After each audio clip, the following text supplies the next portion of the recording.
Ikhwafin rahimani wallah, ini tabaruk yang kedua, dan inilah hakikat tabaruk yang sesungguhnya yang paling efektif dan paling banyak kebaikannya. Yang sesungguhnya kita setiap harinya itu tabaruk, tapi apa? Kita nggak menamakannya tabaruk. Dan ini yang saya sampaikan tadi, bahwa tabaruk ada yang wajib, ada yang sunnah. Karena perkataan dan perbuatan ada yang hukumnya wajib dan ada yang hukumnya sunnah. Yang wajib lebih banyak kebaikannya daripada yang sunnah. Maka kalau kita ingin menjadi manusia yang paling berkah, paling banyak kebaikannya, laksanakan setiap yang wajib dan yang sunnah.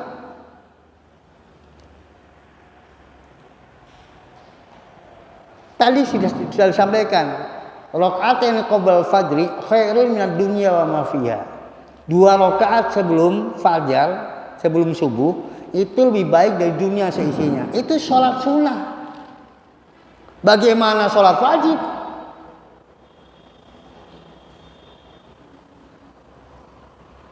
Dua rakaat sholat sebelum subuh, itu kebaikannya lebih baik daripada dunia seisinya. Karena sekecil apapun kebaikan ukhrawi itu lebih utama, lebih baik dari sebesar apapun kebaikan dunia. Ini kebaikan dunia seisinya itu kalah sama apa?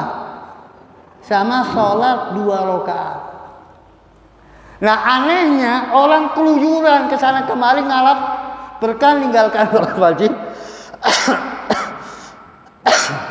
meninggalkan amal sunnah, meninggalkan kewajiban, meninggalkan sunnah, melakukan yang haram untuk ngalap berkah. Yang dialap gak ada berkahnya. Meninggalkan berkah demi berkah yang fata morgana gitu. Maka sekarang, jadi di samping kita melaksanakan kewajiban dan melaksanakan sunnah, maka ada keyakinan bahwa dalam pelaksanaan tersebut mendatangkan kebaikan yang banyak. Gitu.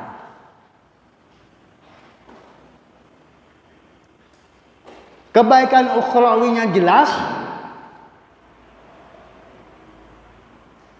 insyahatin niat, kalau benar niatnya. Demikian juga kebaikan duniawi juga jelas.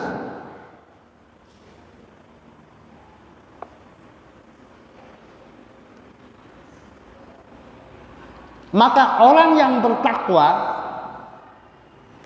itu orang yang banyak berkahnya. Wa aqall nas aktsarum barakatan.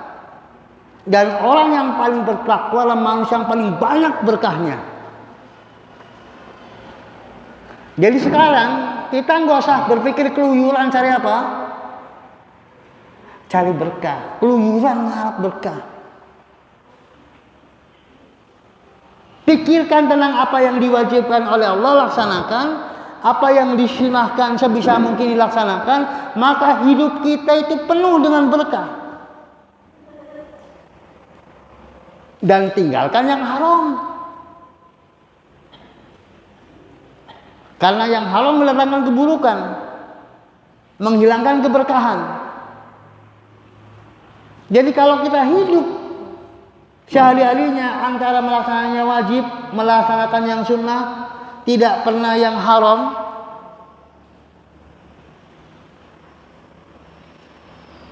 maka hidup kita diliputi dengan berkah. Sisanya untuk perkara-perkara yang mubah, walaupun tidak diberkahi, tetapi tidak mendatangkan malapetaka, tidak mengurangi keberkahan. Melaksanakan yang mubah itu tidak mendatangkan malapetaka dan tidak mengurangi keberkahan. Jadi supaya hidup kita adanya cuma pertambahan berkah, memaksimalkan berkah, tidak ada hal yang mengurangi keberkahan, tidak ada hal yang mendatangkan malapetaka. Nah ini yang sedikit kaum muslimin memahaminya. Bahwa tabaruk yang sesungguhnya, tabaruk yang sejati adalah dengan melaksanakan perkataan dan perbuatan yang disyariatkan, baik disyariatkan secara wajib maupun secara sunnah.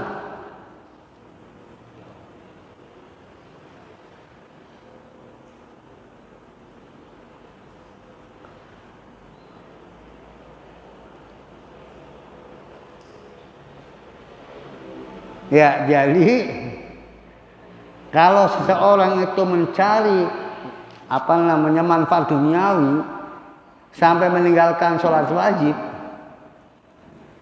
maka dia adalah apa? Ya, jahil banget. Kejahilannya nemen. Karena kebaikan yang dia dapatkan dari dunia yang dia kumpulkan itu nggak akan nyamai dengan apa?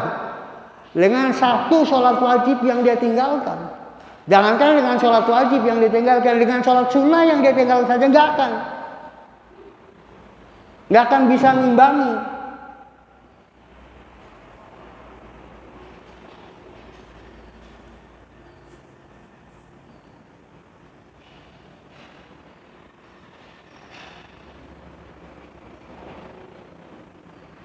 Ya, mungkinkah kita bisa mengumpulkan dunia untuk bangun rumah di sorga? Mungkin. Ya, dunia seisinya kita kumpulkan untuk biaya bangun rumah di sorga, mungkin. Tapi dengan 12 rakaat sunnah sehari kita bisa apa? Bangun rumah di sorga. Dengan apa? 12 rakaat. Itu sunnah. Apalagi dengan yang wajib. Dan sholat sunnah seberapapun banyaknya akan setara dengan yang wajib. Sholat wajib itu nggak bisa dikejar dengan sholat sunnah.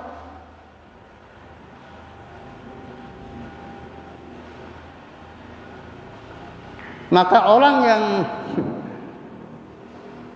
tahajud, rajin tahajud tapi ketinggalan sholat subuh, ya itu kejahilan. Karena manfaat sholat tahajud nggak akan seimbang dengan apa? Manfaat sholat subuh.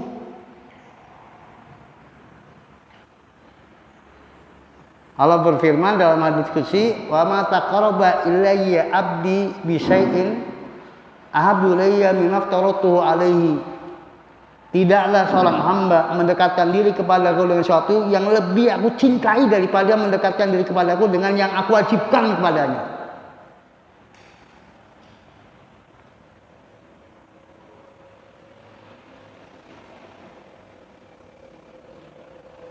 Jadi tidak ada satu aktivitas seorang hamba beribadah kepada Allah Ta'ala lebih Allah cintai dari yang Allah wajibkan untuknya.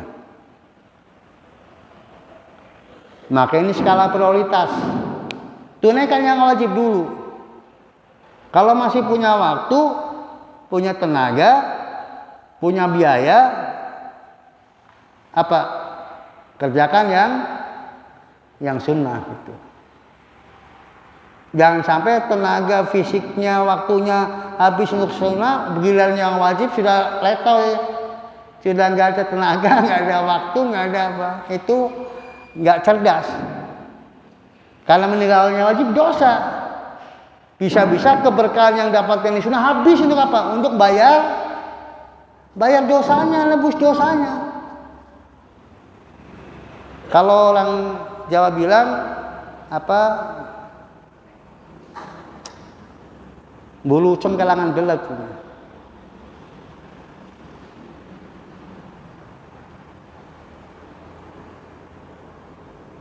Ya, ngejar-ngejar ikan kecil, ikan besar yang di tangan apa? Lepas gitu.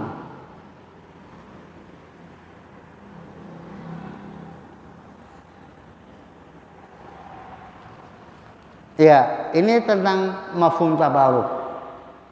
Poin yang kedua ini adalah yang harus paling diperhatikan kalau ingin kita menjadi orang yang paling diberkahi di sisi Allah Ta'ala.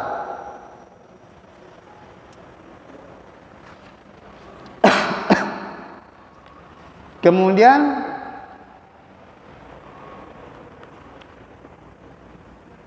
beliau contohkan di sini dengan apa? Dengan seperti qiraatul Quran dan zikrullah. Ya, inilah tabaruk dengan perkataan yang sunnah. Maka sesungguhnya ya sholat, puasa, zakat, haji itu sebagus-bagus dari tabaruk dengan perkataan dan perbuatan.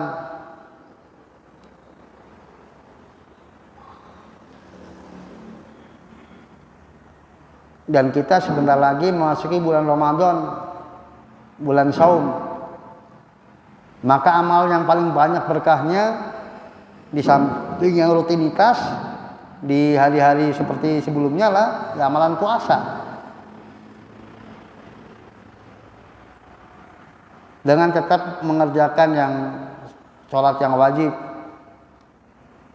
Maka puasa Ramadan itulah seberkah-berkah amal. Sebaik-baik amalan datang berkah pada waktu itu setelah sholat tentunya. Maka kalau puasa tapi nggak sholat ya habis. Puasa dikerjakan, sholatnya enggak, habis itu. Kemakan dosanya. Dia nggak dapat nilai dari puasanya karena habis dimakan oleh dosa dan nggak cukup untuk nebus dosa meninggalkan sholat.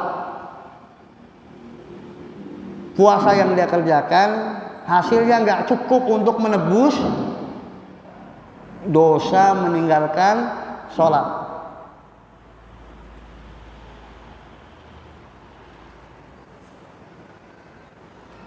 Apalagi puasa enggak terawih. Terawihnya enggak ada nilainya untuk nebus dosa meninggalkan puasa. Sebagian kaum muslimin puasa enggak terawih. Terawih sholat sunat, puasa wajib. Banyak fenomena-fenomena kaum muslimin yang aneh, menunjukkan kejahilan tentang beragama.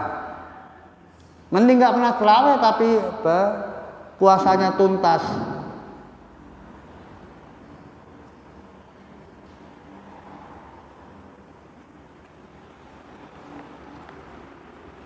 Kemudian asalis at-tabarruk bil amkinah allati ja'alallahu fiha barakah kal masajid wa Makkah wal Madinah wasyam.